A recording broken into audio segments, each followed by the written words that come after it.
You cut ties and venture out into the wild, full of piss and vinegar and bullets. It is at once gratifying and terrifying. And you're angry. Who wouldn't be?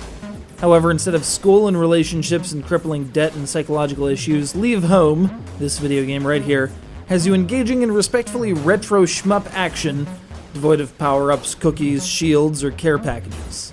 And it seems like whenever you think you're doing fine and have things figured out, someone out there dials up the challenge. Also, you gorge on chips. Anger chips. Man, this is kind of poetic. And the tune's really awesome.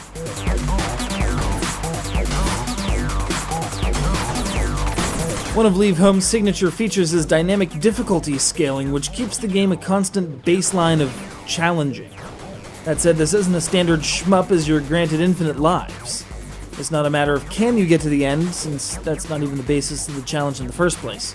Instead, the game is designed as a score attack, clocking in at just under 5 minutes, presenting a standardized course of obstacles which may grow in number if you kick sufficient butt for optimal bragging rights. The alterations come into play as you collect the blue chunks of anger left in the wake of demolished craft.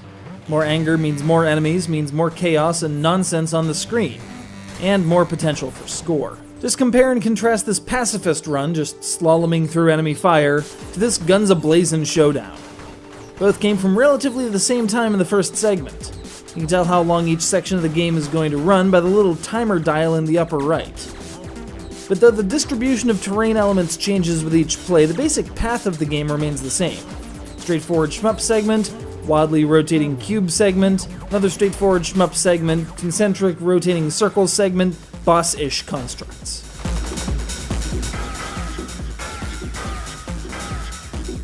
Hermit Games has managed to craft a strange sort of modern poem. It's a challenge, a statement, an integration of concepts, and an abstraction of others. Leave Home may be a simple little shooter. I mean, there's no power-ups whatsoever, no transformations, no modular parts, just the ability to hold the right trigger and move your cannons to the back of your craft. But like a good artsy film, you can recognize each element of the artifice and try to understand why it's there. Or you can just sit back and enjoy the very non-standard but quite well-designed shmupping. That works too.